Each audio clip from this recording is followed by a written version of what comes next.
ওকে, আমি মোটামুটি করছি, এটা হচ্ছে ইনশাল্লাহ চেষ্টা করব 5টা ক্লাসের মধ্যে শেষ করে দেওয়ার। ঠিক আছে। জি ভাইয়া। ওকে, যেটা বলছিলাম গত ক্লাসে মোটামুটি এরকম একটু ধারণা দিছিলাম ওই যে বিভিন্ন ব্লক সম্পর্কে। পর্যায় সারণীতে SEDF 4টা ব্লক আছে, তাই না? জি ভাইয়া। ইলেকট্রন বিন্যাস করা হলে সর্বশেষ ইলেকট্রনটা যদি s অরবিটালে যায় তাদেরকে s ব্লক মৌল বলে, আর যদি p তে যায় তাদেরকে p ব্লক মৌল বলে, যদি d তে যায় তাদেরকে d ব্লক মৌল বলে, আর যদি f অরবিটালে প্রবেশ করে সর্বশেষ ইলেকট্রন তখন তাকে a ব্লক মৌল বলে। এগুলো আমরা বলছিলাম, তাই তো? জি ভাইয়া। আচ্ছা, এইখান থেকে এটা একটু এই তথ্যটা মনে রাখবা, এমসিকিউর জন্য আসে। এস ব্লক মূল হচ্ছে 14টা, পি ব্লক মূল হচ্ছে 36টি, ডি ব্লক হচ্ছে 41টি, এ ব্লক হচ্ছে 27টি। ঠিক আছে।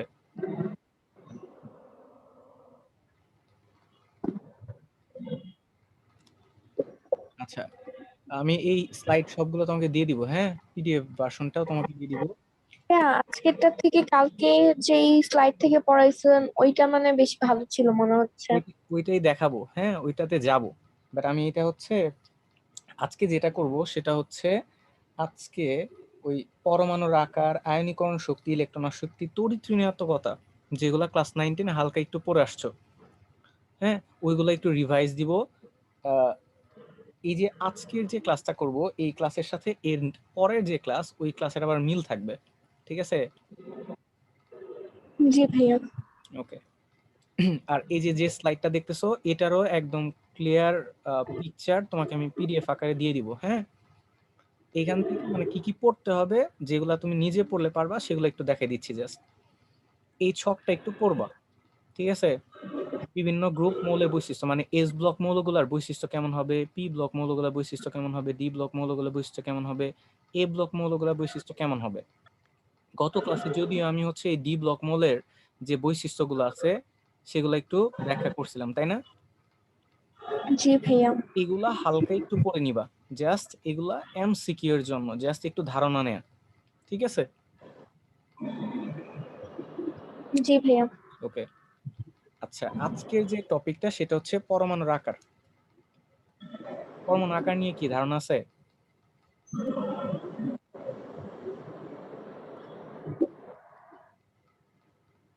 পরমাণুর আকার তো আমরা জানি মোটামুটি, একটা পরমাণু কি এরকম দেখতে গোলাকার, তো এটা যদি সেন্টার হয় এটা হচ্ছে রেডিয়াস, তাই না? জি ভাইয়া। তো এই যে সেন্টার থেকে যে একদম হচ্ছে তোমার এই কক্ষপথ পর্যন্ত যে দূরত্ব এটাকেই বলা হয় পরমাণুর আকার। ওকে। জি ভাইয়া। আচ্ছা, আমি যদি বলি আকার ছোট তাহলে এতটুকু, মনে করো বললাম একটা পরমাণু আকার বড় তার মানে এতটুকু, আরো বড় তাহলে এত বড়, বুঝতে পেরেছো? জি ভাইয়া। ওকে, তো এইখান থেকে একটা জিনিস খেয়াল করো যে এই পরমাণুর আকারটা হচ্ছে একটা পর্যায়ভিত্তিক ধর্ম। পরমাণুর আকারটা হচ্ছে একটা পর্যায়ভিত্তিক ধর্ম, তার মানে আমরা যখন পর্যায় সারণীর বাম দিক থেকে ডান দিকে যাই তখন এই পরমাণুর আকারটা পরিবর্তন হয়, কখনো বাড়ে কখনো কমে।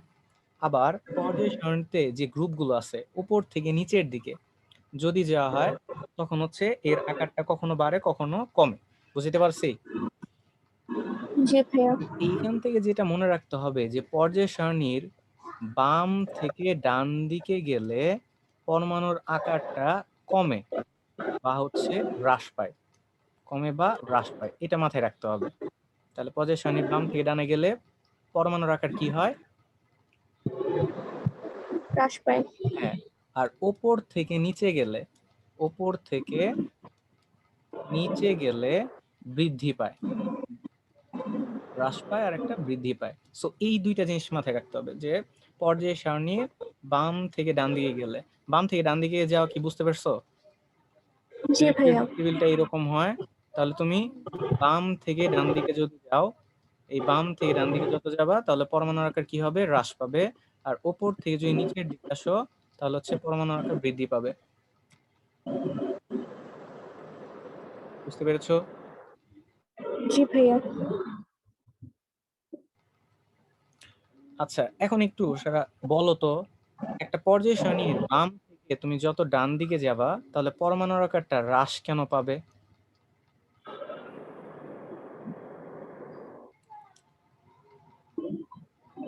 ভাই ওই যে তড়িৎ ঋণাত্মকতা বেশি থাকবে এই কারণে। না, এখানে তড়িৎ ঋণাত্মকতার ব্যাপার আসবে না।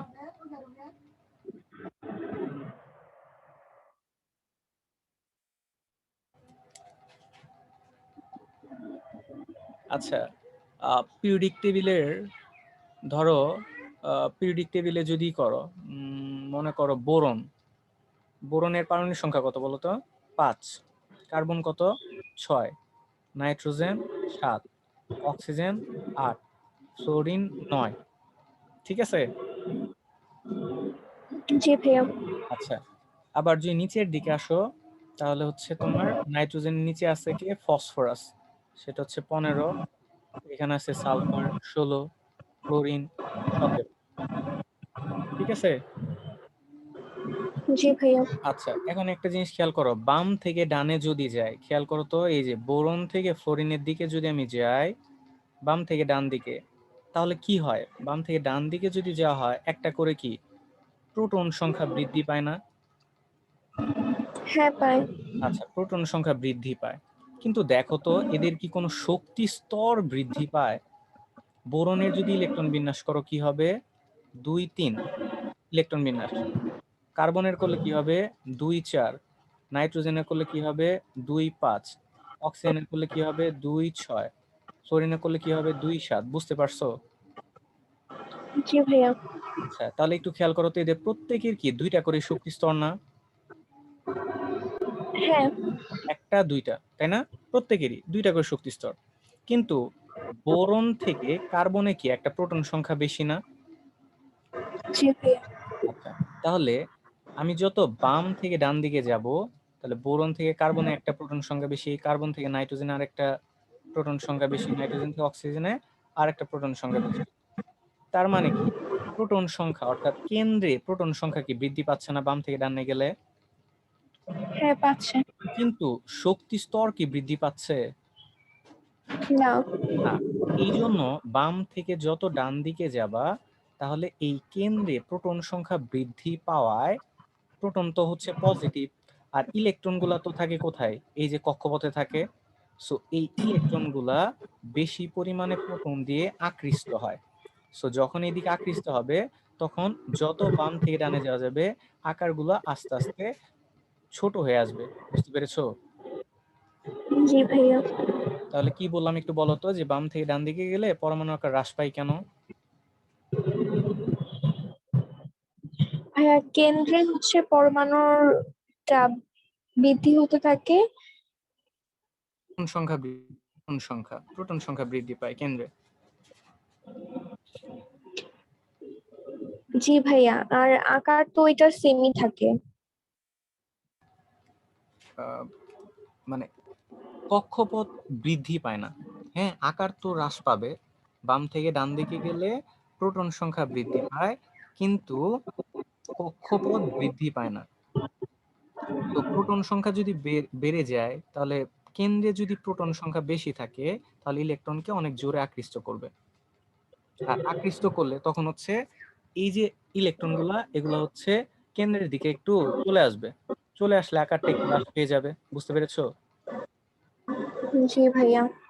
আচ্ছা, আর ওপর থেকে যখন নিচে যাওয়া যায়, ওপর থেকে নিচে গেলে পরমাণু আকার বৃদ্ধি পায়। খেয়াল করো, এই যে নাইট্রোজেন থেকে ফসফরাস, উপর থেকে নিচে যাচ্ছ, উপর থেকে নিচে যাচ্ছ। সো উপর থেকে নিচে যখন যাবা, তখন হচ্ছে আকার বৃদ্ধি পায়। কেন পাবে বলতে পারবা? এই যে যেমন অক্সিজেন থেকে সালফারে যখন যাবা, আকার বৃদ্ধি পাবে। কেন বলতে পারবা? ভাইয়া ওই যে সেম ভাবেই তো হচ্ছে কেন্দ্রে প্রোটন সংখ্যা বৃদ্ধি পাবে। ও না, এখানে তো বৃদ্ধি পাবে না ভাইয়া, এটা কেন? দেখো, নাইট্রোজেনের কক্ষপথ কয়টা? 2টা না? দুইটা। ইলেকট্রন বিন্যাস করলে 2 5, তার মানে 1 2। ফসফরাস 15, ইলেকট্রন বিন্যাস কি হবে? 2 8 5। কয়টা? 3টা না? জি ভাইয়া। তাহলে দেখো, সেন্টার থেকে আমার কক্ষপথের দূরত্বই তো পরমাণুর আকার, সেন্টার থেকে কক্ষপথের দূরত্বই তো আমার পরমাণুর আকার। সো নাইট্রোজেন থেকে ফসফরাসের এমনিতে একটি শক্তি স্তরই বৃদ্ধি পেয়ে গেছে, তাই না? সো উপর থেকে নিচে গেলে শক্তি স্তরটাই বৃদ্ধি পেয়ে যায়। শক্তি স্তর বৃদ্ধি পায়, আর শক্তি স্তর বৃদ্ধি পেলে আকারও বাড়ে। বুঝছো? জি ভাইয়া। আচ্ছা, তাহলে এইখান থেকে ছোট্ট দুইটা ইনফরমেশন একটু মাথায় রাখতে হবে, যে বাম থেকে ডানে গেলে পরমাণুর আকার হ্রাস পায়, উপর থেকে নিচে গেলে পরমাণুর আকার কি হয়? বৃদ্ধি পায়। আচ্ছা, সো আমি যদি বলি অক্সিজেন এবং সালফার, এই দুইটার মধ্যে পরমাণুর আকার কার বড়?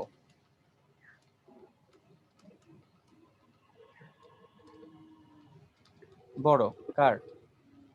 অক্সিজেন এবং সালফার পরমাণু আকার বড় কার? আহ, অক্সিজেনের অক্সিজেনের অক্সিজেন এবং সালফার। খেয়াল করো অক্সিজেন আছে কোথায়? এই যে এখানে। অক্সিজেনের পারমাণবিক সংখ্যা কত? 8। সালফার কোথায়? 16।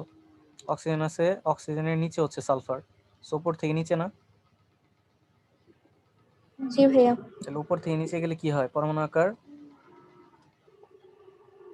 বৃদ্ধি পায়। তাহলে পরমাণুর আকার বড় কার? সালফারের। হ্যাঁ ভাইয়া বুঝছি। আমি যদি বলি কার্বন এবং নাইট্রোজেন, এই দুইটার মধ্যে পরমাণুর আকার বড় কার? কার্বনের। কার্বনের। Very good. কেন? কারণ কার্বনের তো হচ্ছে কি মানে নাইট্রোজেনের আগে আছে, যত পরে যাবে তত হ্রাস হবে। ভেরি গুড, ভেরি গুড, বুঝতে পারছো। সো পরমাণুর আকার শেষ। এখন আমরা পড়বো আয়নীকরণ শক্তি। আয়নীকরণ শক্তি, এটা ক্লাস 9-10 হালকা পাতলা ছিল। আয়নীকরণ শক্তি মনে আছে? আয়নীকরণ শক্তি কি ছিল?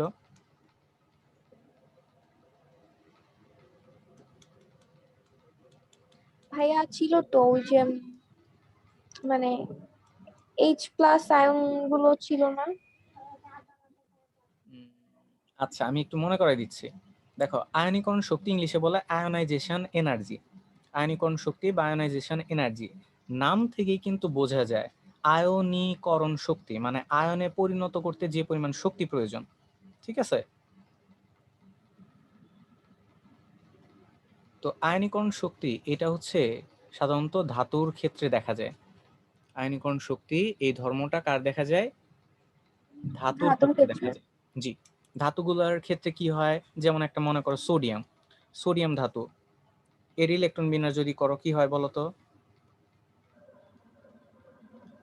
নর্মাল নিয়মে। 2s2 2p6। নর্মাল নিয়মে সোডিয়াম ও 11, আচ্ছা। 2 8 1, তাহলে সর্বোচ্চ শক্তি স্তরে একটা ইলেকট্রন আছে। সো সে যদি একটা ইলেকট্রন ছেড়ে দেয় তাহলে কি হবে? সোডিয়াম প্লাস হবে, তাই না?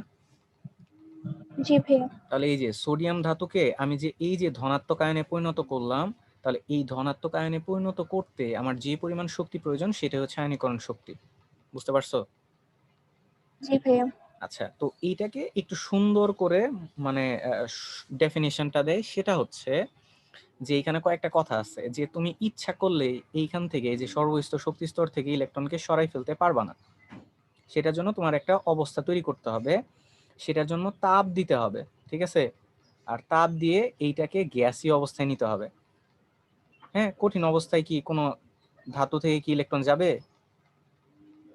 না ভাইয়া। যাবে না। এজন্য দেখো এখান থেকে ডেফিনিশনটা একটু দেখো, যে গ্যাসীয় অবস্থায় কোনো মৌলের এক মোল বিচ্ছিন্ন পরমাণুর সর্ববহিস্থ স্তর থেকে এক মোল ইলেকট্রন অসীম দূরত্বে অপসারণ করে পরমাণুটিকে এক মোল ধনাত্মক আয়নে পরিণত করতে যে পরিমাণ শক্তি প্রয়োজন হয় তাকে আয়নীকরণ শক্তি বলে। খুব সিম্পল ভাবে যদি বলি তাহলে হচ্ছে গ্যাসীয় অবস্থায় কোনো একটা ধাতুর বা কোনো একটা মৌলের সর্বশেষ শক্তি স্তর থেকে একটি করে ইলেকট্রন অসীম দূরত্বে প্রেরণ করে ধনাত্মক আয়নে পরিণত করতে যে পরিমাণ শক্তি প্রয়োজন হয় সেটাকে আয়নীকরণ শক্তি বলে। ওকে? জি ভাইয়া। আচ্ছা, কি বলছি তাহলে একটু বলো তো, আয়নীকরণ শক্তিটা কি?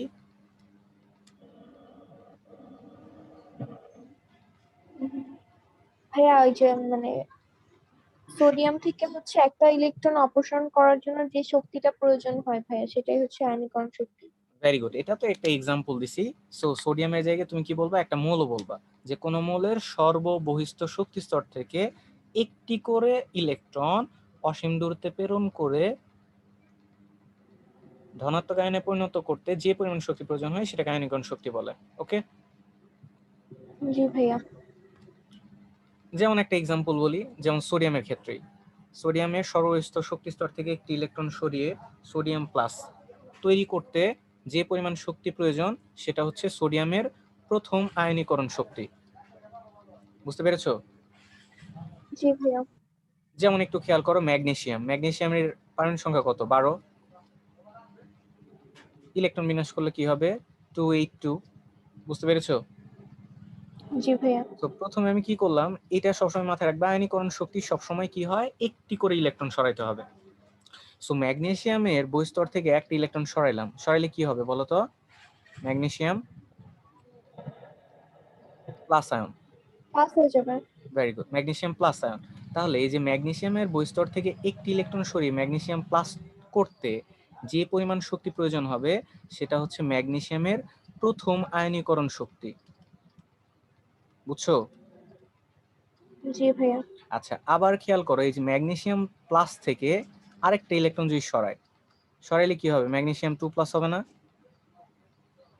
জি ভাইয়া। খেয়াল করে দেখো, এটা হচ্ছে ম্যাগনেসিয়ামের ইলেকট্রন বিন্যাস 282, আর ম্যাগনেসিয়াম প্লাসের ইলেকট্রন বিন্যাস কি হবে? 281 হবে না? জি ভাইয়া। আচ্ছা, আর ম্যাগনেসিয়াম প্লাস থেকে আরেকটা ইলেকট্রন সরাইলে ম্যাগনেসিয়াম 2+ এর ইলেকট্রন কেমন হবে? 28 হবে না? 2 8। Very good. আচ্ছা, জি ভাইয়া। এই যে ম্যাগনেসিয়াম প্লাস থেকে একটি ইলেকট্রন সরিয়ে ম্যাগনেসিয়াম 2+ তৈরি করলাম, যে এইখানে যে পরিমাণ শক্তি লাগবে সেটাকে বলা হয় দ্বিতীয় আয়নীকরণ শক্তি। বুঝতে পেরেছো? জি ভাইয়া। এরপর যদি আরেকটা সরাইতাম, ধর ম্যাগনেসিয়াম 2+ থেকে আরেকটা ইলেকট্রন সরাইলাম, সরাই যদি আমি ম্যাগনেসিয়াম 3+ তৈরি করি, তখন আমরা কি বলবো? এটাকে তৃতীয় আয়নীকরণ শক্তি। বুঝতে পারছো? জি ভাইয়া। আচ্ছা, এতটুকু বোঝা গেছে? হ্যাঁ বুঝছি। আচ্ছা, এখন খেয়াল করো যে প্রশ্নটা আসে, দেখো তো এখানে কি লেখা আছে। বাম থেকে ডানে গেলে কেন পর্যায় সারণীর আয়নীকরণ শক্তি বৃদ্ধি পায়? জি, তাহলে বাম থেকে ডানে গেলে আয়নীকরণ শক্তি কি হয়? বৃদ্ধি পায়। আয়নীকরণ শক্তি কি হয়? বৃদ্ধি পায়। জি, আয়নীকরণ শক্তি বৃদ্ধি পায়। বাম থেকে ডানে গেলে আয়নীকরণ শক্তি বৃদ্ধি পায়, আর উপর থেকে নিচে গেলে, মানে পর্যায় সারণীর উপর থেকে নিচে গেলে আয়নীকরণ শক্তি হ্রাস পায়। এই দুইটা একটু মাথায় মুখস্থ করে ফেলো। বাম থেকে ডানে গেলে আয়নীকরণ শক্তি কি হয়? বৃদ্ধি পায়। উপর থেকে নিচে গেলে বৃদ্ধি পায়। হ্রাস পায়। বোঝা গেছে? জি ভাইয়া। আচ্ছা, তাহলে একটু এখানে ব্যাখ্যাটা দিই, সেটা হচ্ছে বাম থেকে ডানে গেলে কেন আয়নীকরণ শক্তি বৃদ্ধি পায়, একটু বলতে পারবা কেন? তোমার কি মনে হয় এটার সাথে পরমাণুর আকারের একটা সম্পর্ক আছে?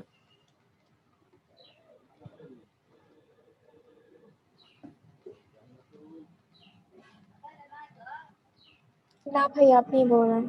আচ্ছা, একটু খেয়াল করে দেখো তো, একটা পর্যায় সারণীর আমি বাম থেকে যত ডান দিকে যাব, পরমাণুর আকার কি হবে বলো তো? হ্রাস পাবে। ভেরি গুড, পরমাণুর আকার হ্রাস পায়। আচ্ছা, আর পরমাণুর আকার যদি হ্রাস পায়, খেয়াল করে দেখো, আমি বাম থেকে ডানে যাচ্ছি, মনে করো তোমার হচ্ছে এই একটা পরমাণুর আকার হচ্ছে এতটুকু, আমি বাম থেকে ডানে যাচ্ছি, তাহলে এর আকারটা কি হবে? হ্রাস পাবে। বুঝতে পারছো? জি ভাইয়া। আচ্ছা, এখন খেয়াল করো, আরো যদি এদিকে যাই, বামে যাই, বাম থেকে ডানে যাই, আরো হ্রাস পাবে, ছোট হবে। এটা হচ্ছে সেন্টার, সেন্টার থেকে ইলেকট্রন গুলা থাকে কই? কক্ষপথে, রাইট? জি ভাইয়া। সেন্টার, এইখানে থাকে ইলেকট্রন, এটা সেন্টার, এইখানে থাকে ইলেকট্রন। আচ্ছা, আয়নীকরণ শক্তি কি বললাম? আয়নীকরণ শক্তি ডেফিনেশনটা কি বলেছি? বাম থেকে ডানে গেলে আয়নীকরণ শক্তি বৃদ্ধি পাবে। হ্যাঁ, মানে আয়নীকরণ শক্তি ডেফিনেশনটা কি বলছি, সংজ্ঞাটা কি বলছি? ভাই যে কোনো মৌল থেকে মানে কোনো মৌলের সর্ববহিঃস্তর থেকে একটি ইলেকট্রন অপসারণ করে প্লাস মানে রাইট। হ্যাঁ লাস্টে ওই যে প্লাস আয়নে পরিণত করতে যে শক্তির প্রয়োজন হয় সেটাই হচ্ছে ভেরি আয়নীকরণ শক্তি। Very good. তার মানে বহিস্থ স্তর থেকে ইলেকট্রন সরানোর জন্য যে পরিমাণ শক্তি লাগে সেটা হচ্ছে আয়নীকরণ শক্তি, রাইট?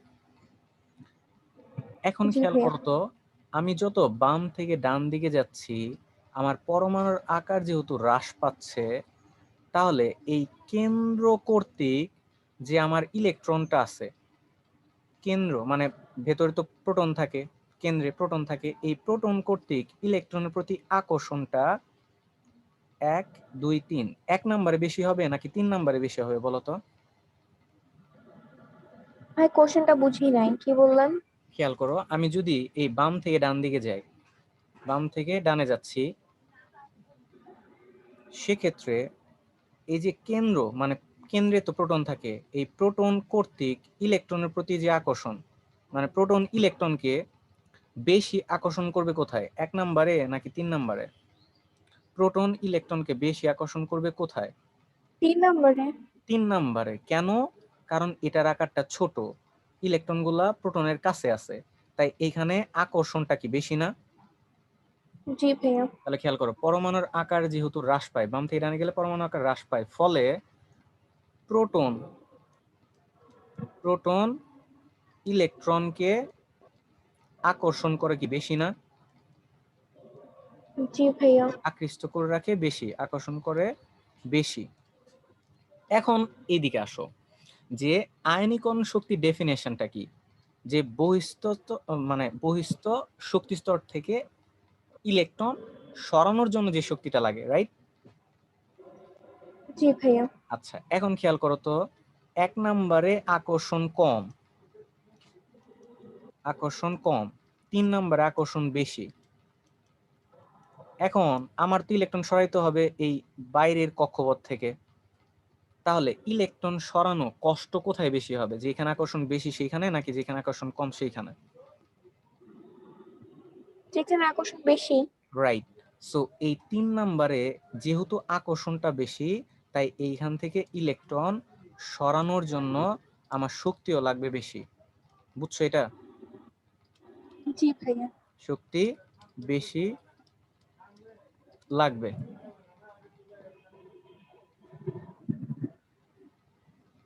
তাহলে একটু খেয়াল করো, আমি এখন একটু বলি। সেটা হচ্ছে পজিশনে বাম থেকে যত ডান দিকে যাওয়া যায়, সো পরমাণুর আকারটা কি হবে, হ্রাস পাবে। আর পরমাণুর আকার যদি হ্রাস পায়, তাহলে কেন্দ্র প্রোটন কর্তৃক বহিস্থ যে ইলেকট্রনটা আছে সেটার প্রতি আকর্ষণটা অনেক বেশি। আর আকর্ষণটা বেশি হওয়ার কারণে বাইরের শক্তি স্তর থেকে ইলেকট্রন সরাইতেও বেশি শক্তি লাগবে। তার মানে আয়নীকরণ শক্তির মানও বেড়ে যাবে। বুঝতে পেরেছো? জি ভাইয়া। এখন এইখানে একবার পড়ে ফেলো তো, এটা বোঝো কিনা। বাম থেকে ডানে গেলে পরমাণু পি সংখ্যার সাথে ইলেকট্রন সংখ্যা বৃদ্ধি পেলেও কোনো নতুন শক্তি স্তর যুক্ত হয় না, তবে উপশক্তি স্তর যুক্ত হয়। হ্যাঁ, উপশক্তি স্তর যুক্ত হয় মানে?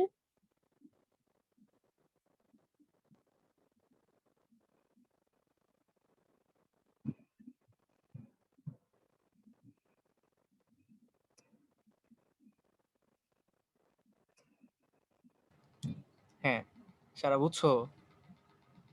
হ্যাঁ, এই যে উপশক্তি স্তর যুক্ত হয় মানে এটা তো বুঝতাম না। আচ্ছা, বাম থেকে ডানে গেলে পরমাণুর প্রোটন সংখ্যার সাথে সাথে ইলেকট্রন সংখ্যা বৃদ্ধি পেলেও কোনো নতুন শক্তি স্তর যুক্ত হয় না, তবে উপশক্তি স্তর যুক্ত হয়। আচ্ছা, আর তাই কেন্দ্রের আদান বৃদ্ধি পায়। আচ্ছা, এটা আপাতত একটু বাদ দাও, এইখানে জাস্ট এটা মনে রাখো, এটা বাদ দাও, এই যে তবে উপশক্তি স্তর বৃদ্ধি পায় এটুকু বাদ মনে করো, এটুকু নাই, তারপরে এটুকু পড়ো, ওইটা আমি পরে বোঝাচ্ছি। আর তাই কেন্দ্রের আধান বৃদ্ধি পাবার কারণেই অধিকটি বেশি পরিমাণ পি চার্জ মানে হচ্ছে দিয়ে প্রোটন, পি মানে হচ্ছে প্রোটন। প্রোটন বেশি পরিমাণ চার্জ দিয়ে ইলেকট্রনদের আকর্ষণ করে অরবিটালে আকার ছোট করে দেয়। মানে পরমাণুর আকার ছোট আর করে। অরবিটালের আকার ছোট হলে আয়নীকরণ শক্তির মান বেশি হয়। হ্যাঁ, বুঝতে পারছো এটা? জি ভাইয়া। আচ্ছা, তো আমি যেটা বললাম সেটাই, এখানে উপশক্তি স্তরের উপশক্তি স্তর যুক্ত হয়, এটা আপাতত দরকার নেই, ওকে? জি ভাইয়া। আচ্ছা, এখন একটু খেয়াল করো তো, উপর থেকে নিচে গেলে, উপর থেকে নিচে গেলে আয়নীকরণ শক্তি কি হয়, কমে, হ্রাস পায়। কেন বলো তো, একটু চিন্তা করো তো কেন তাহলে। কারণ ভাইয়া এখানে হচ্ছে মানে পরমাণু আকারটা হচ্ছে বেশি হয়ে যাবে। ভেরি গুড, তো তখন হচ্ছে ইলেকট্রনের মধ্যে আকর্ষণটা কম থাকবে আর সরানোর জন্য কম শক্তি লাগবে। ভেরি গুড, এই তো ঠিক আছে। তাহলে তাহলে আমরা এখান থেকে কি জি বুঝলাম, যে ভাইয়া। বাম থেকে ডানে গেলে তোমার হচ্ছে আয়নীকরণ শক্তি বৃদ্ধি পায়, উপর থেকে নিচে গেলে কি হয়, হ্রাস পায়। হ্রাস পায়।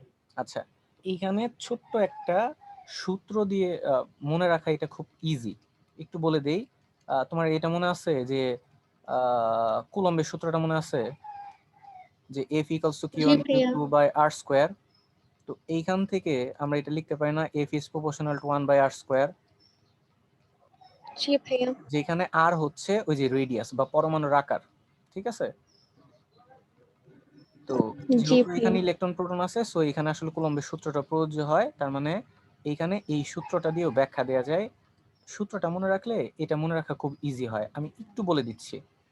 তাহলে খেয়াল করো, বাম থেকে যত ডানে যাওয়া যায় পরমাণুর আকার হ্রাস পায়, তার মানে কি আর কি ছোট হয় না।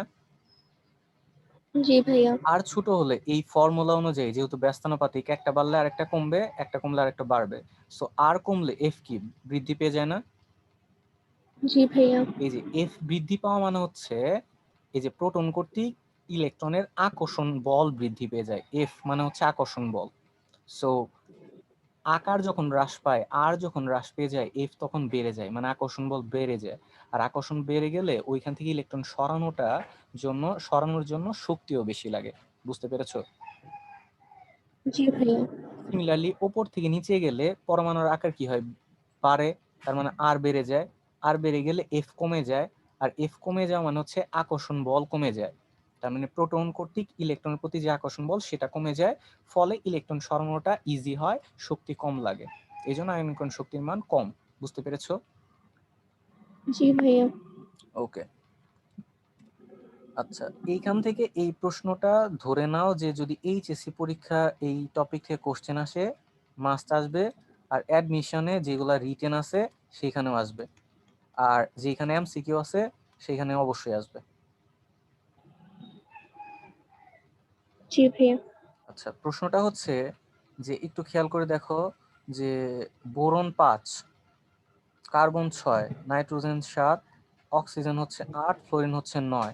তার মানে এটা পিরিয়ডিক টেবিলে আমি বাম থেকে ডানে যাচ্ছি, রাইট? জি ভাইয়া। তাহলে হিসাব অনুযায়ী নাইট্রোজেনের তুলনায় অক্সিজেনের কি আয়নীকরণ শক্তি বেশি হওয়ার কথা নাকি কম হওয়ার কথা? বেশি হওয়ার কথা। রাইট, নাইট্রোজেনের চেয়ে অক্সিজেনের আয়নীকরণ শক্তি বেশি হওয়ার কথা, কিন্তু এটা হচ্ছে ব্যতিক্রম। হ্যাঁ, ব্যতিক্রম। সেটা হচ্ছে যে নাইট্রোজেনের আয়নীকরণ শক্তি, প্রথম আয়নীকরণ শক্তি অক্সিজেনের প্রথম আয়নীকরণ শক্তি অপেক্ষা বেশি। ওকে, জি ভাইয়া। হ্যাঁ, এটা কিন্তু আসবে যে নাইট্রোজেন এবং অক্সিজেনের মধ্যে আয়নীকরণ শক্তি বেশি কার? নাইট্রোজেনের। জি ভাইয়া। আচ্ছা, এটার কারণটা কি? কারণটা হচ্ছে, কারণ দেখার জন্য ওদের ইলেকট্রন বিন্যাসটা দেখতে হবে। সো নাইট্রোজেন ইলেকট্রন বিন্যাস করলে কি হয়, 1s2 2s2 2p3। আর অক্সিজেনের ইলেকট্রন বিন্যাস করলে কি হবে, 1s2 2s2 2p4। বুঝতে পেরেছো? জি ভাইয়া।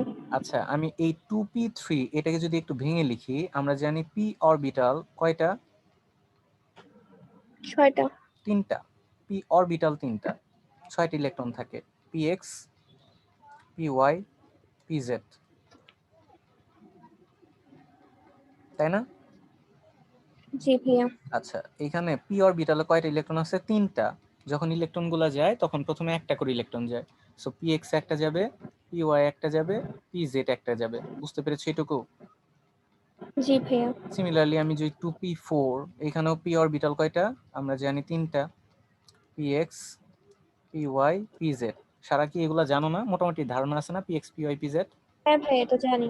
আচ্ছা, তাহলে এখানে 2p4 প্রথমে কয়টা যাবে? একটা করে ইলেকট্রন, 1 2 3। এখানে তো আরেকটা ইলেকট্রন আছে, তখন আবার কি হবে, px এ যাবে। বুঝতে পেরেছো? জি ভাইয়া। আচ্ছা, তাহলে এখানে নাইট্রোজেন এবং অক্সিজেনের ইলেকট্রন বিন্যাস থেকে দেখা যাচ্ছে যে নাইট্রোজেনের 3টা অরবিটালে ইলেকট্রনগুলা কি একই স্পিনে আছে না? জি ভাইয়া। সেম স্পিন মানে একই দিকে আছে, একমুখী। কিন্তু অক্সিজেনের ক্ষেত্রে কি তিনটা একমুখী আর একটা কি বিপরীতমুখী না? জি ভাইয়া। যখন সেম স্পিনে ইলেকট্রনগুলো থাকে তখন ওই পরমাণুটা বেশি স্থিতিশীল হয়। কি হয়?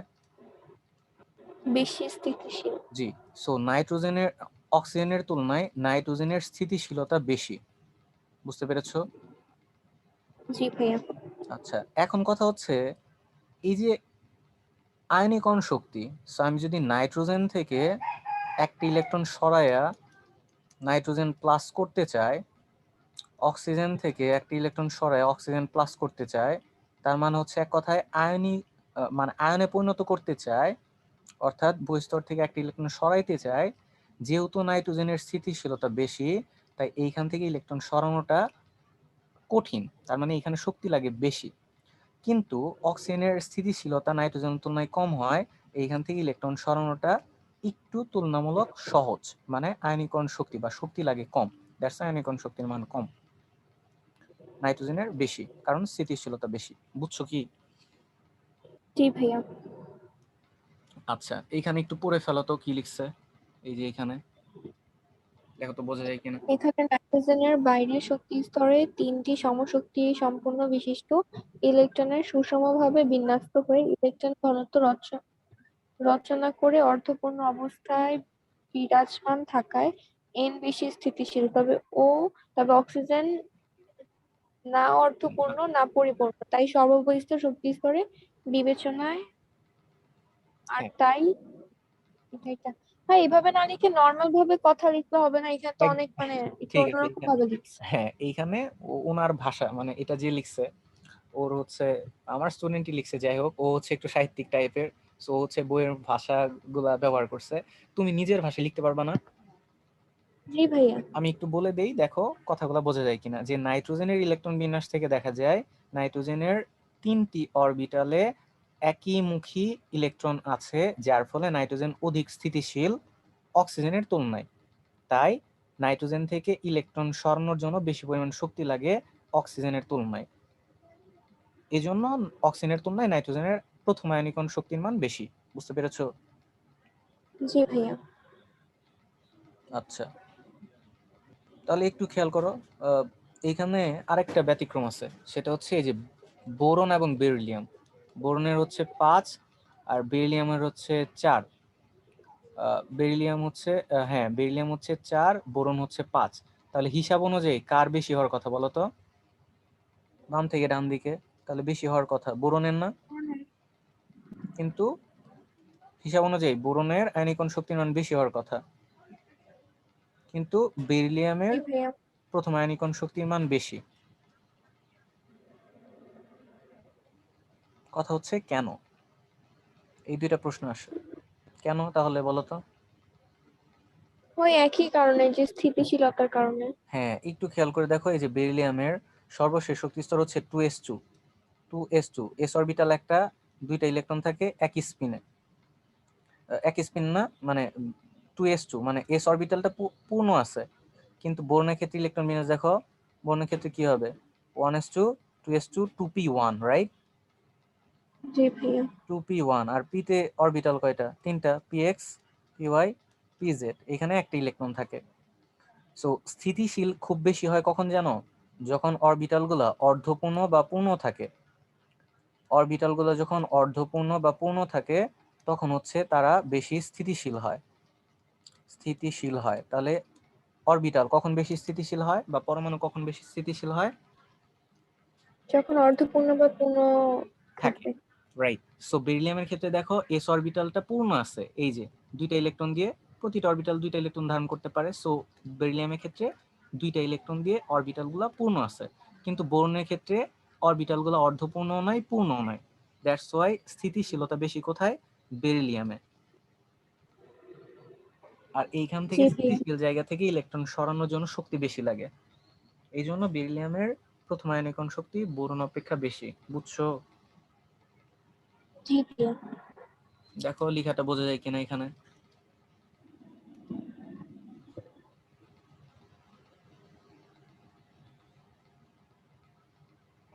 হ্যাঁ ভাইয়া, বোঝা যায়, বুঝছি। সো আমি যদি এই চারটা লিখি তাহলে বেরিলিয়াম, বোরন, নাইট্রোজেন, অক্সিজেন, এই চারটা।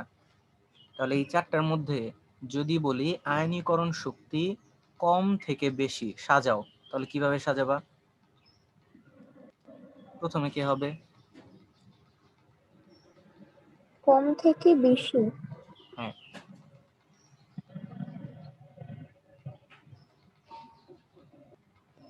বোরন হবে, ভেরি গুড। তারপর প্রথমে অক্সিজেন হবে। Very good. প্রথম না, বেরিলিয়াম এবং বোরন এই দুইটার মধ্যে কি হবে? বোরন হবে। জি তারপরে ভাইয়া। বেরিলিয়াম। এরপর নাইট্রোজেন অক্সিজেনের মধ্যে কার হবে? অক্সিজেন, তারপর নাইট্রোজেন। অক্সিজেন। বুঝছো? জি ভাইয়া। কোনো কনফিউশন আছে? না ভাইয়া। ওকে, সো এটা কিন্তু এমসিকিউতে আসতে পারে, অ্যাডমিশনে এগুলো খুব আসে, মাথায় থাকবে। জি ভাইয়া। ওকে, নতুন টপিক, সেটা হচ্ছে ইলেকট্রন আসক্তি। এটা সাধারণত অধাতুর ক্ষেত্রে হয়। আয়নীকরণ শক্তিটা হয় তোমার হচ্ছে ইয়ের জন্য, ধাতুর ক্ষেত্রে হয়। আরেকটা ব্যাপার, সারা এই প্রশ্ন উত্তরটা দাও তো, আয়নীকরণ শক্তির মান পজিটিভ হবে না নেগেটিভ হবে? হ্যাঁ, মানে পজিটিভ হবে। আহ, মানে এটা তাপ হারি হবে না তাপ উৎপাদী হবে? হ্যাঁ, এটা কিভাবে বুঝবো আয়নীকরণ শক্তি তাপ হারি না তাপ উৎপাদী হবে? আচ্ছা, তাপ উৎপাদী তাপ হারি বিক্রিয়া কাকে বলে? হ্যাঁ, তাপ উৎপাদী বিক্রিয়া তো তাপ উৎপন্ন হয়, আর ডেল এইচ এর মানটা নেগেটিভ থাকে। Very good. আর তাপ হারি কোনগুলো? শোষণ, মানে তাপ শোষিত হয়, আর ডেল এইচ এর মানটা হচ্ছে পজিটিভ থাকে। Very good. আচ্ছা, তাপ শোষণ করা মানেটা কি? মানে বাইরে থেকে তুমি কি তাপ দিচ্ছ নাকি তুমি বাইরে তাপ পাচ্ছ? বাইরে থেকে তাপটা নিয়ে নিচ্ছে। রাইট। তাহলে একটু খেয়াল করো তো, আয়নীকরণ শক্তির ক্ষেত্রে তুমি কি মানে বাইরে থেকে শক্তি দাও নাকি বাইরে থেকে শক্তি নাও? নিয়ে নেই। আয়নীকরণ শক্তি আয়নে পরিণত করতে তোমাকে শক্তি দিতে হয়, মানে ইলেকট্রন সরানোর জন্য তোমাকে শক্তি দিতে হয় নাকি তুমি শক্তি পাও? শক্তি দিতে হয়। রাইট, শক্তি যখন দিতে হয় তখন হচ্ছে পরমাণু ওই শক্তিটা কি নেয় নাকি শক্তি তোমাকে দেয়? পরমাণু নেয়।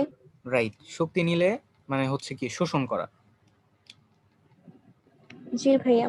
তার মানে এটা কি তাপ হারি হবে। জি ভাইয়া। বোঝা গেছে? সো ডেল্টা এইচ এর মানটা হবে পজিটিভ। ক্লিয়ার? জি ভাইয়া। আচ্ছা, তার মানে এইখানে একটা জিনিস বুঝলাম যে সোডিয়াম থেকে একটা ইলেকট্রন ধরে আমি সরাই ফেললাম, সরিয়ে সোডিয়াম প্লাস তৈরি করলাম, তাহলে এখানে কি আমাকে শক্তি দিতে হবে, শক্তি শোষণ করে, রাইট?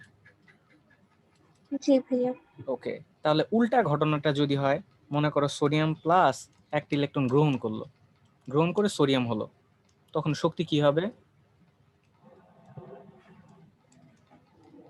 নির্গত হবে। রাইট। তার মানে সোডিয়াম থেকে সোডিয়াম প্লাস হওয়ার জন্য যদি তাপ হারি হয়, মানে ইলেকট্রন মানে ইলেকট্রন ত্যাগ করার জন্য যদি তাপ হারি হয়, তাহলে ইলেকট্রন গ্রহণ করার জন্য কি হবে? তাপ উৎপাদী। ভেরি গুড, এটা মাথায় থাকবে। জি ভাইয়া। ওকে, সো এটা একটু বলে নিলাম আগে থেকেই। যাই হোক, এখন আমরা যে টপিকটা পড়বো সেটা হচ্ছে ইলেকট্রন আসক্তি। ইলেকট্রন আসো। আসক্তি ইংলিশে বলে electron affinity. Electron affinity, affinity বা সংক্ষেপে ই এ দিয়ে প্রকাশ করা হয়, ইলেকট্রন অ্যাফিনিটি। আচ্ছা, ইলেকট্রন আসক্তি নাম থেকে কি বুঝতেছো বলো তো, কি হইতে পারে?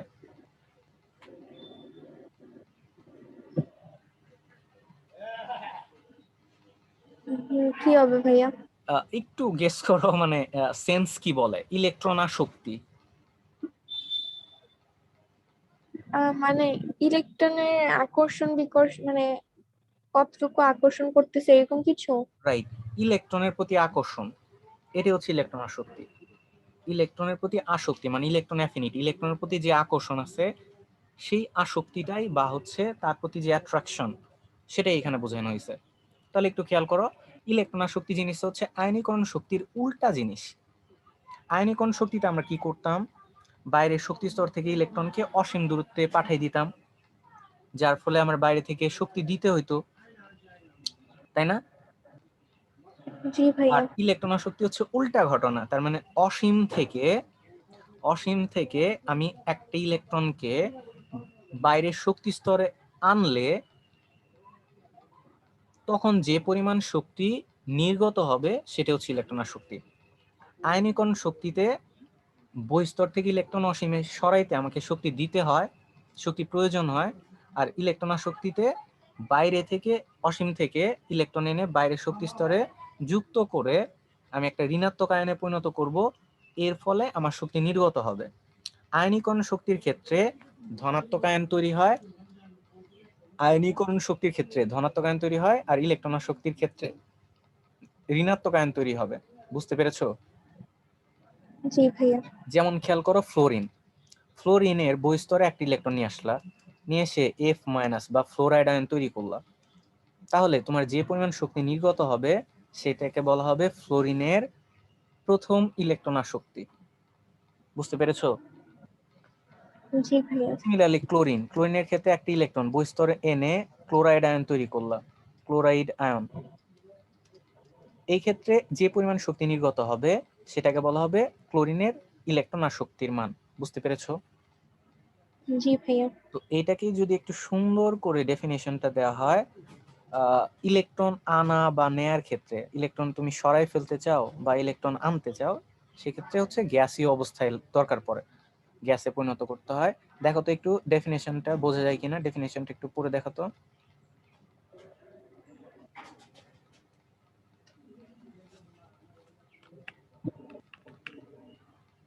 দেখা যায় কি? হ্যাঁ ভাইয়া পড়তেছি। ভাইয়া প্রতিটি কি লিখছে এটা বিচ্ছিন্ন?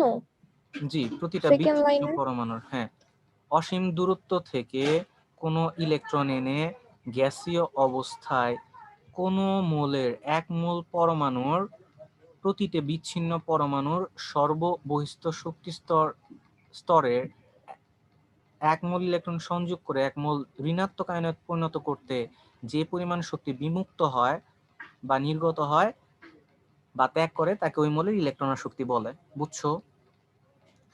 জি বিচ্ছিন্ন ভাইয়া। পরমাণুর ক্ষেত্রে একটু বলি, মানে হচ্ছে এই পরমাণুগুলা তোমার হচ্ছে যখন হচ্ছে করা হয়, মানে গ্যাসীয় অবস্থায় নেওয়া হয় আর কি, হ্যাঁ, আলাদা আলাদা যখন থাকে তখন হচ্ছে ওই করা হয়, ইলেকট্রন এনে স্থাপন করা হয়। মোরাল অফ দা কথাবার্তা বা ডেফিনেশনটা হচ্ছে অসীম দূরত্ব থেকে একটি করে একমোল ইলেকট্রন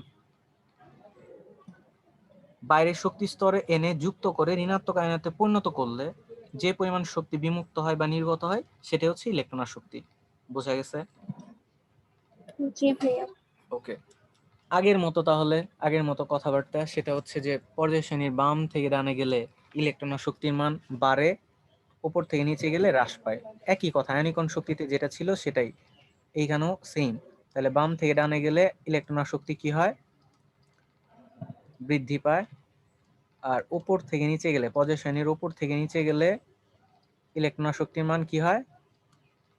হ্রাস পায়। হ্রাস পায়। এখন একটু সারা চিন্তা করো তো, যে বাম থেকে ডানে গেলে ইলেকট্রন শক্তির মান কেন বৃদ্ধি পায়? এটাও পরমাণুর আকার দিয়েই।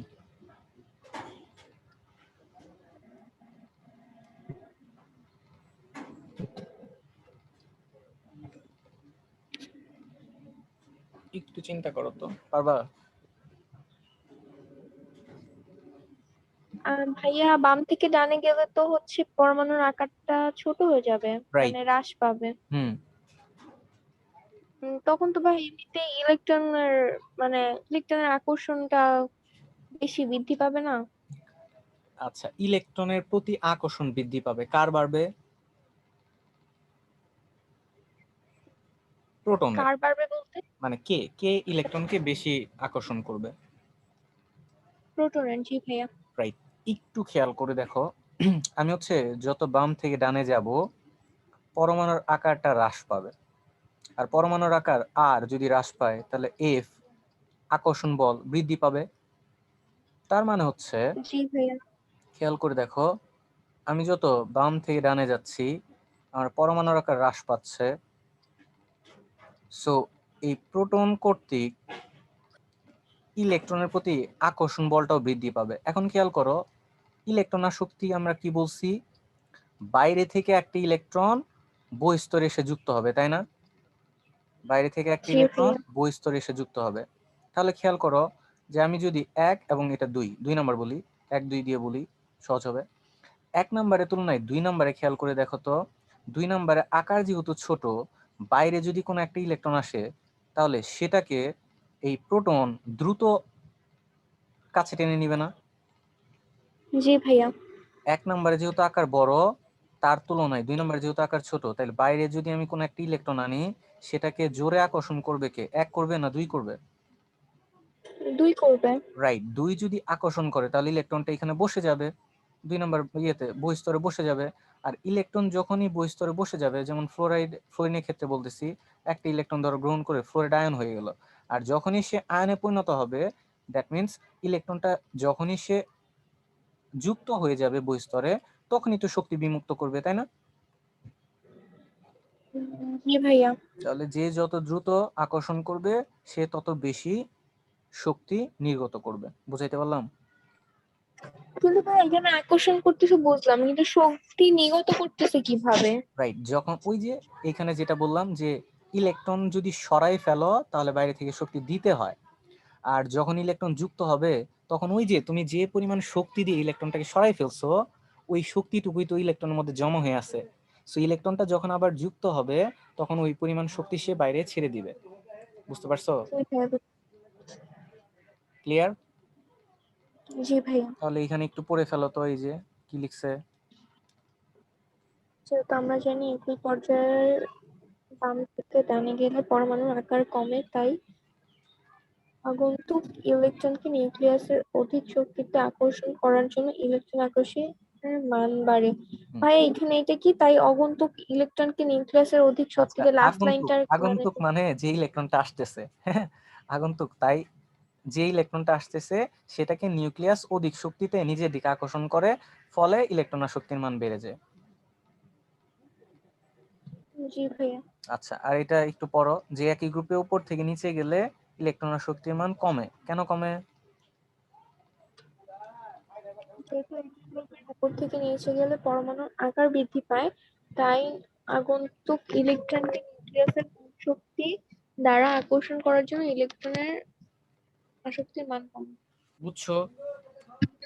জি ভাইয়া। আচ্ছা, এইখান থেকে তাহলে খেয়াল করে দেখো তো, আমি যদি বলি ফ্লোরিন, ক্লোরিন, ব্রোমিন, আয়োডিন, এটা পর্যায় সারণীর উপর থেকে নিচে যাচ্ছি নাকি বাম থেকে ডানে যাচ্ছি বলো তো? উপর থেকে নিচে। ভেরি গুড, উপর থেকে নিচে। তাহলে উপর থেকে নিচে গেলে ইলেকট্রন আর শক্তির মান বাড়ার কথা না কমার কথা? কমার কথা। কমার কথা। তাহলে একটু বলো তো, নিচ থেকে যদি উপরে যায় তাহলে ইলেকট্রন আর শক্তির মান বাড়ার কথা নাকি কমার কথা? বাড়বে। বাড়বে। তাহলে একটু আমাকে বলো তো, ক্লোরিন এবং ফ্লোরিন এই দুইটার মধ্যে কার ইলেকট্রন আর শক্তির মান বেশি হওয়ার কথা? ফ্লোরিন। ফ্লোরিনের ইলেকট্রন আর শক্তির মান বেশি হওয়ার কথা, কিন্তু এটা ব্যতিক্রম। ক্লোরিনের ইলেকট্রন আর শক্তির মান বেশি। প্রশ্ন হচ্ছে কেন? কিন্তু ভাই এখানে তো আবার এটা আছে যে উপর থেকে নিচে হিসাব করতেছি নাকি নিচ থেকে উপরে হিসাব করতেছি। একই কথা তো। উপর থেকে নিচে গেলে যদি কমে, তাহলে নিচ থেকে উপরে গেলে তো বাড়বেই। তো ওই হিসাব ও অনুযায়ী, আচ্ছা, হ্যাঁ। ক্লোরিনের তুলনায় ফ্লোরিনের কি ইলেকট্রন আর শক্তির মান বেশি হওয়ার কথা। কম। বেশি হওয়ার কথা নিচ থেকে উপরে গেলে। জি ভাইয়া। আচ্ছা, এটাই বলো, উপর থেকে নিচে গেলে কি হয়? কম হয় না? তাহলে ক্লোরিনের কি কম হ্যাঁ, হওয়ার কথা? ফ্লোরিনের কম হবে। হিসাব অনুযায়ী ক্লোরিনের কম হওয়ার কথা, কিন্তু ব্যতিক্রম হচ্ছে কি, ক্লোরিনের ইলেকট্রন আর শক্তির মান বেশি। বুঝছো? জি ভাইয়া। আচ্ছা, এখন কথা হচ্ছে হ্যাঁ, যে ব্যতিক্রম তো এই কয়েকটাই, মানে জি, যে কয়েকটা আমি বলে যেগুলা দিচ্ছেন। পড়াচ্ছি, জি জি জি, এগুলাই ব্যতিক্রম এবং এগুলোই পরীক্ষায় আসে। জি ভাইয়া। আচ্ছা, তাহলে একটু কি বলতে পারবা যে কেন এরকম হইতে পারে? এখানেও আসলে আকারের একটা ব্যাপার আছে।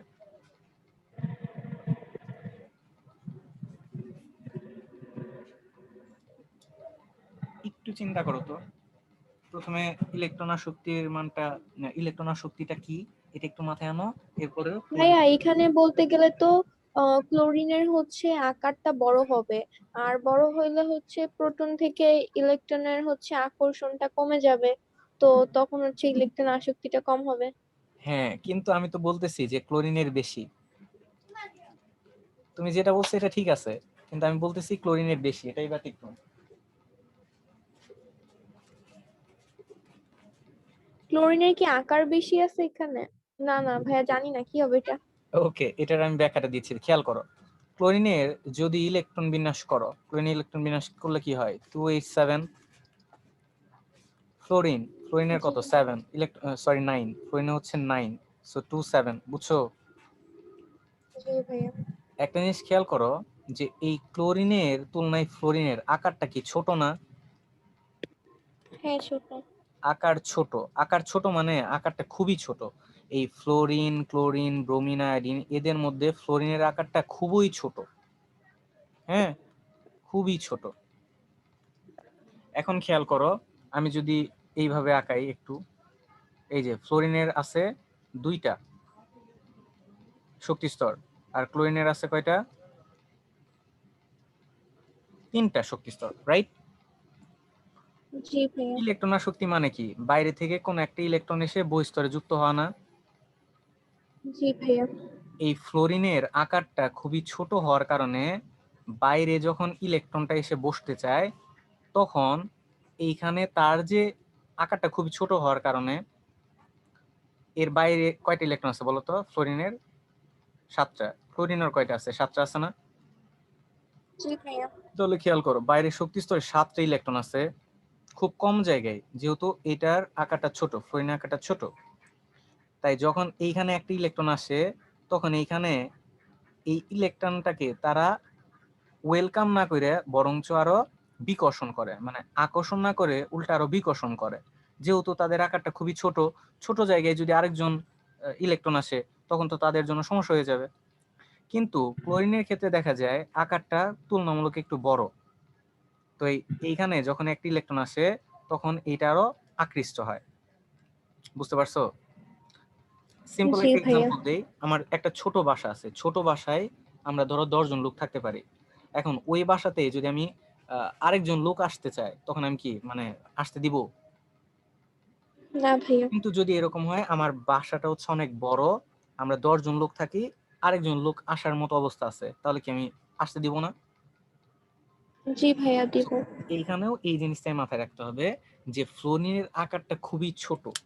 ফ্লোরিনের আকারটা কি, ফ্লোরিনের আকার খুবই ছোট। খুবই ছোট। আর আকার যখন ছোট হয় তখন ঘনত্ব কি হয়ে যায়, বেড়ে যায় না? বাংলাদেশ ছোট জি দেশ, ভাইয়া। কিন্তু মানুষ অনেক বেশি, সো ঘনত্ব কি অনেক বেশি না? জি সো ভাইয়া। ফ্লোরিনের আকার যখন ছোট হয়ে যায়, তখন এটার চার্জ ঘনত্ব বেড়ে যায়, চার্জ ঘনত্ব বেশি হয়ে যায়। বেড়েছে। আর চার্জ ঘনত্ব যখন বেশি হয়ে যায়, চার্জ ঘনত্ব বেশি মানে এখানে ইলেকট্রন বেশি। সো চার্জ ঘনত্ব বেশি হয়ে গেলে তখন হচ্ছে এইখানে এই যে বাইরে থেকে যে ইলেকট্রনটা আসবে, সেটার প্রতি আকর্ষণ অনুভব না করে উল্টা আরো বিকর্ষণ করে। ঠিক আছে? এই জন্য ওইখানে ইলেকট্রন আসক্তির মানটা কমে যায়, মানে ইলেকট্রন প্রতি আসক্তি না দেখায় উল্টা আরো বিকর্ষণ দেখায়। বুঝাইতে পারছি? বুঝছো? বুঝছো?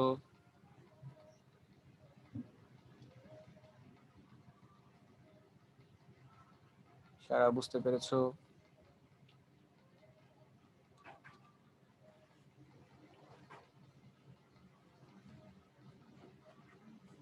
বুঝতে পেরেছো?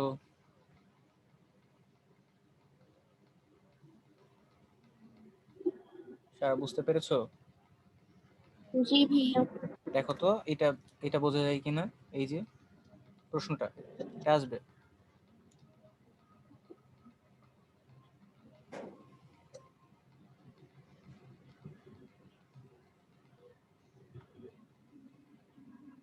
রিং পড়ছি।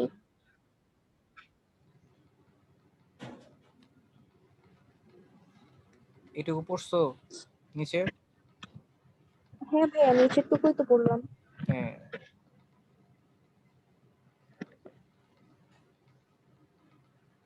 আচ্ছা, সো আমি যদি বলি ফ্লোরিন, ক্লোরিন, ব্রোমিন, আয়োডিন, এদের ইলেকট্রন আসক্তির ক্রম বলতো।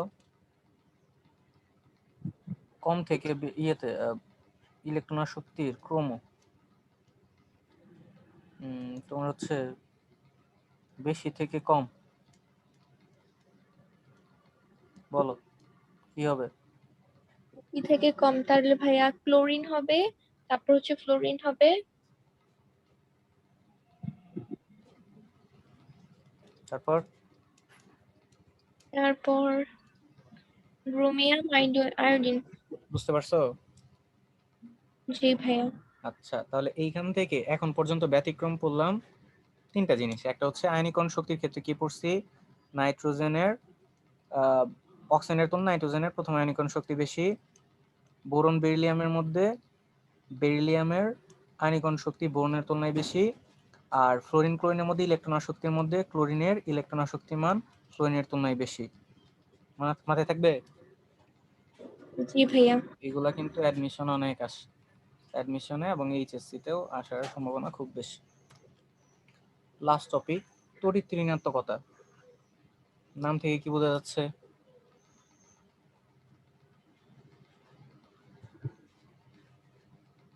তড়িৎ ঋণাত্মকতা।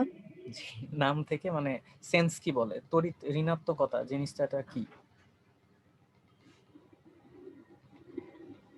ভাইয়া ভাইয়া জানি না কি হবে এটা। আচ্ছা আচ্ছা, তার আগে একটু বলি, সমযোজী যৌগ নিয়ে আইডিয়া আছে? জি ভাইয়া, ওই যে সমযোজী ধাতু যৌগ ধাতু মিলে কিভাবে হয়? যেটা করে। না, অধাতু অধাতু মিলে যেটা হয়। ধাতু ধাতু হলে সেটাকে ধাতব বন্ধন বলে। অধাতু অধাতুর মধ্যে যে বন্ধন সেটা হচ্ছে সমযোজী বন্ধন। জি ওকে, ভাইয়া। সো জি ভাইয়া। এইচসিএল, এইচসিএল এটা যদি আমি বলি, এইচসিএলটা কিভাবে তৈরি হয়েছে বলতে পারবা? এইচসিএল এই বন্ধনটা কিভাবে তৈরি হয়েছে মানে? কিভাবে তৈরি হয়েছে মানে, হাইড্রোজেন একটা ইলেকট্রন শেয়ার করছে, ক্লোরিন আর একটা ইলেকট্রন শেয়ার করছে, শেয়ার করে দুইটা ইলেকট্রন শেয়ার করার মাধ্যমে আমরা জানি দুইটা ইলেকট্রন মানে একটা বন্ধন, তারা এই সমযোজী বন্ধনটা তৈরি করছে। তার মানে ইলেকট্রন শেয়ার করার মাধ্যমে হাইড্রোক্লোরিক অ্যাসিডটা তৈরি হয়েছে। বুঝছো? জি ভাইয়া। আচ্ছা, এখন খেয়াল করো তড়িৎ ঋণাত্মকতা বিষয়টা কি। এই তড়িৎ ঋণাত্মকতা বিষয়টা দেখা যায় সমযোজী যৌগে। কোন যৌগে? সমযোজী যৌগে। ওকে, সমযোজী যৌগে এই শেয়ারকৃত ইলেকট্রন আছে না, জি ভাইয়া। এই শেয়ারকৃত ইলেকট্রন যে কোনো একটা পরমাণু কর্তৃক নিজের দিকে টানার যে ক্ষমতা সেটাই হচ্ছে তড়িৎ ঋণাত্মকতা। বুঝাইতে পারছি? ভাইয়া আবার বলেন। আচ্ছা, সমযোজী যৌগে সমযোজী বন্ধনের মধ্যে শেয়ারকৃত যে ইলেকট্রনগুলা থাকে, সেই ইলেকট্রনগুলা এই দুইটা পরমাণুর মধ্যে যে কোনো একটা পরমাণু নিজের দিকে টানার যে ক্ষমতা সেটাই হচ্ছে তড়িৎ ঋণাত্মকতা। তড়িৎ ঋণাত্মকতা হচ্ছে একটা বৈশিষ্ট্য, এই বৈশিষ্ট্যটা হচ্ছে ইলেকট্রন নিজের দিকে টানার ক্ষমতা, সেটাই হচ্ছে তড়িৎ ঋণাত্মকতা। ইলেকট্রন টানার জি ক্ষমতা ভাইয়া। যেটা সেটাই হচ্ছে তড়িৎ ঋণাত্মকতা। কোথায় দেখা যায়? সমযোজী যৌগে দেখা যায়। সমযোজী যৌগে শেয়ারকৃত যে ইলেকট্রন আছে, সেই শেয়ারকৃত ইলেকট্রন নিজের দিকে টানার যে ক্ষমতা সেটাই হচ্ছে তড়িৎ ঋণাত্মকতা। বুঝতে পেরেছো? জি ভাইয়া। একটু ডেফিনিশনটা পড়ে ফেলো তো এখন। কোন সমযোজী যৌগের অণুতে উপস্থিত দুটি ভিন্ন পরমাণুর মধ্যে শেয়ারকৃত ইলেকট্রন যুগলকে একটি পরমাণু কর্তৃক নিজের দিকে অধিক আকর্ষণ করার তুলনামূলক ক্ষমতাকে তড়িৎ ঋণাত্মকতা বলে। বুঝতে পেরেছো? জি ভাইয়া। মনে করো এরকম HCl, HCl এই যে একটা বন্ধন মানে কি, এখানে কয়টা ইলেকট্রন আছে বলো? দুইটা। দুইটা ইলেকট্রন আছে। এই দুইটা ইলেকট্রন আমি ধরে নিলাম ক্লোরিন নিজের দিকে টেনে নিল, তাহলে নিজের দিকে টানার ক্ষমতা ইলেকট্রন গুলাকে, এই দুইটা ইলেকট্রনকে কে টেনে নিছে? ক্লোরিন টেনে দিছে, নিজের দিকে টেনে নিছে। তাহলে আমি যদি বলি হাইড্রোজেন এবং ক্লোরিনের মধ্যে অধিক তড়িৎ ঋণাত্মক মৌল কে? ক্লোরিন। Right, chlorine. বুঝতে পেরেছো? জি ভাইয়া। আচ্ছা, এইখানে একটা মজার ব্যাপার হচ্ছে, যখন এই ইলেকট্রনগুলা নিজের দিকে টেনে নিবে, দুইটা ইলেকট্রন কিন্তু দুইটা ইলেকট্রন নিজের দিকে যখন টেনে নিবে, তখন এই ক্লোরিনটা হয়ে যাবে আংশিক ঋণাত্মক মানে ডেল্টা নেগেটিভ, আর অপর পরমাণুটা হয়ে যাবে আংশিক ধনাত্মক ডেল্টা পজিটিভ। বুঝতে পেরেছো? জি ভাইয়া। আচ্ছা, এইখানেও খেয়াল করো, এই তড়িৎ ঋণাত্মকতা এটাও একটা পর্যায়ভিত্তিক ধর্ম। তার মানে বাম থেকে ডানে গেলে বৃদ্ধি পায়, উপর থেকে নিচে গেলে হ্রাস পায়। তিনটার ক্ষেত্রেই কিন্তু সেম জিনিস, বাম থেকে ডানে গেলে বৃদ্ধি পায়, উপর থেকে নিচে গেলে হ্রাস পায়। ওকে, জি ভাইয়া। এখন একটু আমাকে বলো তো, এই বাম থেকে ডানে গেলে কেন বৃদ্ধি পায় তড়িৎ ঋণাত্মকতা, কি মনে হয়?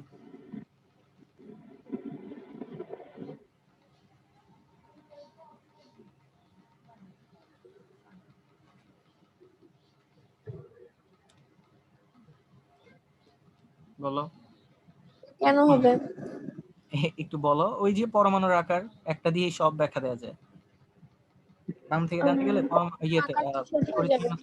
তড়িৎ ঋণাত্মকতা বৃদ্ধি পায় কেন? আকার তো ছোট হয়ে যাবে, সেটা তো বুঝলাম। তো আকার ছোট হয়ে গেলে লাভ কি? হ্যাঁ, এখানে তো তড়িৎ ঋণাত্মকতা বলতে তো হচ্ছে মানে ইলেকট্রন ইলেকট্রনটাকে টানার নিচের ক্ষমতা। দিকে নিবে। রাইট, ইলেকট্রন টানার ক্ষমতা। তাহলে বাম থেকে যত ডানে যাবা পরমাণুর আকার তো হ্রাস পাবে, আর পরমাণুর আকার হ্রাস পেলে ইলেকট্রনের প্রতি আকর্ষণ কি বেড়ে যায় না? জি ভাইয়া। সো এই যে খেয়াল করো, আমি বাম থেকে ডানে যাচ্ছি, সো আর পরমাণু আকার হ্রাস পেয়ে যাবে, এফ বৃদ্ধি পেয়ে যাবে, তার মানে ইলেকট্রনের প্রতি আকর্ষণ বল বেড়ে যাবে। আর ইলেকট্রনের প্রতি যার আকর্ষণ বেড়ে যাবে সে নিজের দিকে ইলেকট্রন টেনে নিবে। বুঝতে পেরেছো? সো খেয়াল করো যে আমি যদি তোমাকে বলি যে beryllium, boron, nitrogen, oxygen, fluorine. So beryllium হচ্ছে 4, বোরন হচ্ছে 5, নাইট্রোজেন হচ্ছে মাঝখানে কার্বন আছে, carbon 6, nitrogen 7, oxygen 8, fluorine 9। So আমি যদি বাম থেকে ডানে যাই বলি, তাহলে বলতো এদের মধ্যে সবচেয়ে বেশি তড়িৎ ঋণাত্মক মৌলটা কে হবে?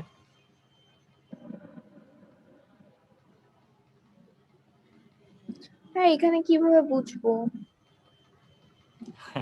পর্যায় সারণীর ও বাম দিকে। সবচেয়ে ভাইয়া, তাহলে হচ্ছে ফ্লোরিনের হবে।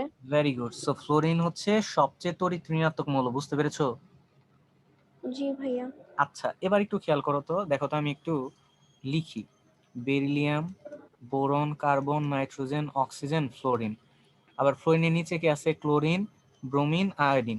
তাহলে একটু বলো তো, আমি যদি বাম থেকে ডান দিকে যাই, তাহলে এদের মধ্যে সবচেয়ে বেশি তড়িৎ ঋণাত্মক কে হবে? ফ্লোরিন। ফ্লোরিন। আচ্ছা, আবার একটু বলো তো, ফ্লোরিন, ক্লোরিন, ব্রোমিন, আয়োডিন এদের মধ্যেও সবচেয়ে বেশি তড়িৎ ঋণাত্মক কে? আয়োডিন। না, উপর থেকে নিচে গেলে কি হয়? হ্রাস পায়। হ্যাঁ। সো ফ্লোরিন, ক্লোরিন, ব্রোমিন, আয়োডিনের মধ্যে সবচেয়ে তড়িৎ ঋণাত্মক মৌলকে, সবচেয়ে তড়িৎ ঋণাত্মক ফ্লোরিন হবে। ফ্লোরিন হবে। রাইট। সো একটু খেয়াল করে দেখো, পিরিয়ডিক টেবিলের একদম ফ্লোরিনটা আছে একদম ডানে, রাইট, এবং জি একদম ভাইয়া। উপরে। সো পর্যায় সারণীর সবচেয়ে তড়িৎ ঋণাত্মক মৌলটাই হচ্ছে ফ্লোরিন। পর্যায় সারণীর সবচেয়ে তড়িৎ ঋণাত্মক মৌলটা হচ্ছে কে? ফ্লোরিন। বুঝাইতে পারলাম? জি ভাইয়া। আচ্ছা, আরেকটা জিনিস খেয়াল করো, পর্যায় সারণীর সবচেয়ে ডান দিকে কারা আছে? ফ্লোরিন, ক্লোরিন, ব্রোমিন, আয়োডিন এরাই আছে না? জি ভাইয়া। আর এরাই কি হ্যালোজেন না? এদেরকে একত্রে কি বলে? হ্যালোজেন। জি ভাইয়া। আর এই হ্যালোজেন গুলো হচ্ছে সবচেয়ে তড়িৎ ঋণাত্মক মৌল। জি ভাইয়া। আচ্ছা, তার মানে পিরিয়ডিক টেবিলের ডান দিকে থাকে তড়িৎ ঋণাত্মক মৌলগুলা, তাহলে বাম দিকে কোন মৌলগুলা থাকে?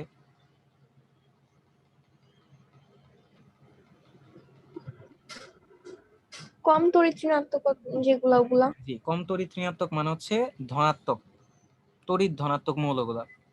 বুঝতে পারছো? পর্যায় সারণীর বাম দিকে থাকে, পর্যায় সারণীর বাম দিকে থাকে তড়িৎ ধনাত্মক মৌল, ধনাত্মক মৌল। আর বাম দিকে থাকে হচ্ছে ইয়ে ডান পর্যায় সারণীর বাম দিকে থাকে ধনাত্মক মৌল, আর ডান দিকে থাকে হচ্ছে তড়িৎ ঋণাত্মক মৌল। বুঝতে পেরেছো? জি ভাইয়া। যেমন একটু যদি খেয়াল করো, পর্যায় সারণীর বাম দিকে কি আছে? সোডিয়াম, ম্যাগনেসিয়াম, অ্যালুমিনিয়াম এগুলো আছে না পর্যায় সারণীর বাম জি দিকে? ভাইয়া। সো এরা হচ্ছে ধনাত্মক মৌল। আর এই যে ফ্লোরিন, ক্লোরিন, ব্রোমিন, আয়োডিন, হ্যাঁ, এগুলো হচ্ছে ঋণাত্মক মৌল। বুঝতে পেরেছো? জি ভাইয়া। কারণ বাম দিকে থাকে ধাতু, ধনাত্মক ধাতু, আর বাম দিকে থাকে ধাতু, ডান দিকে থাকে অধাতু। বুঝতে পেরেছো?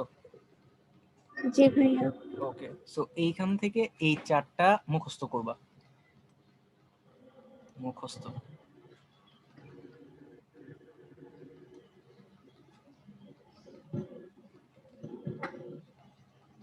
এটা মুখস্থ করতে হবে এই চারটা। ভাই এটা কি আর কিভাবে মুখস্থ করব, মানে এটা? দেখো, হ্যাঁ আমি টেকনিকটা বলে দিচ্ছি। এইখানে প্রতিটা মোলের তড়িৎ ঋণাত্মকতা দেয়া আছে, তড়িৎ ঋণাত্মকতার মান দেয়া আছে, তড়িৎ ঋণাত্মকতার মান। তো এই পাউলিং স্কেল দিয়ে তড়িৎ ঋণাত্মকতা মেজার করা হয়। তো পর্যায় সারণীর বিভিন্ন মৌলের এই তড়িৎ ঋণাত্মকতার মানগুলা দেয়া আছে, তোমার হচ্ছে এইখানে মুখস্থ করতে হবে। Hydrogen 2.1, carbon 2.5, nitrogen 3, oxygen 3.5, sodium 0.9, phosphorus 2.1, sulphur 2.5। এখানে যেগুলো আছে এগুলো একটু মুখস্থ করতে হবে, ঠিক আছে? জি ভাইয়া বুঝছি। আচ্ছা, আমি একটু টেকনিকটা জাস্ট বলে দেই, দেখো মুখস্থ করার টেকনিকটা কি। আমরা কি জানি, বাম থেকে ডানে গেলে কি হয়, বাড়ে না? জি ভাইয়া। একটু খেয়াল করো। হাইড্রোজেন, হাইড্রোজেনের ডান দিকে কি আছে? কার্বন, কার্বনের ডানে কি আছে? নাইট্রোজেন। কার্বন হচ্ছে 6, নাইট্রোজেন হচ্ছে 7, অক্সিজেন হচ্ছে 8, আবার ফ্লোরিন হচ্ছে 9। তাহলে বাম থেকে ডানে গেলে কি হবে, বাড়বে না? জি ভাইয়া। দেখবা 0.5 করে বাড়বে। দেখো, কার্বন হচ্ছে 2.5, নাইট্রোজেন হচ্ছে 3, অক্সিজেন হচ্ছে আবার 3.5। বুঝতে পারছো? জি ভাইয়া। আবার উপর থেকে নিচে গেলে কি হয়, কমে না? জি ভাইয়া। দেখো এইখানে এই যে নাইট্রোজেন, নাইট্রোজেনের নিচে কি আছে? সালফার 2.5। জি ভাইয়া। কিছু দুই একটা ব্যতিক্রম আছে, যেমন কার্বন থেকে ফসফরাসে গেছো, ফসফরাস হচ্ছে 2.1 হয়েছে। সো এইগুলো একটু মুখস্থ করতে হবে, ওকে? ঠিক আছে ভাইয়া। আচ্ছা, কোনটা কোন মুখস্থ করবে? Hydrogen, carbon, nitrogen, oxygen, sulphur, phosphorus, sodium. আর এইখানে খেয়াল করে দেখো, ফ্লোরিন, ক্লোরিন, ব্রোমিন, আয়োডিন। তাহলে ফ্লোরিনের হচ্ছে 4, ক্লোরিনের হচ্ছে 3, ব্রোমিনের হচ্ছে 2.8, আর আয়োডিন হচ্ছে খুব সম্ভবত 2। এগুলো একটু মুখস্থ করে ফেলবা, কেমন? জি ভাইয়া। আচ্ছা, সোডিয়াম হচ্ছে 0.9, এটা মুখস্থ করবা। কার্বন হচ্ছে 2.5, মুখস্থ করবা। ফসফরাস 2.1, এগুলো লাগবে। সালফার 2.5। আগামী ক্লাসে এই তড়িৎ ঋণাত্মকতার মান থেকে আমরা শুরু করব নতুন একটা টপিক, জি খুবই মজার ভাইয়া। টপিক। বুঝতে পেরেছো? জি ভাইয়া। আর আমি এটার পিডিএফ, হ্যাঁ, সুন্দর করে তোমাকে দিয়ে দিব, ওকে? জি ভাইয়া। আচ্ছা, আজকে তাহলে এই পর্যন্তই থাক। ঠিক আছে ভাইয়া। হাফেজ।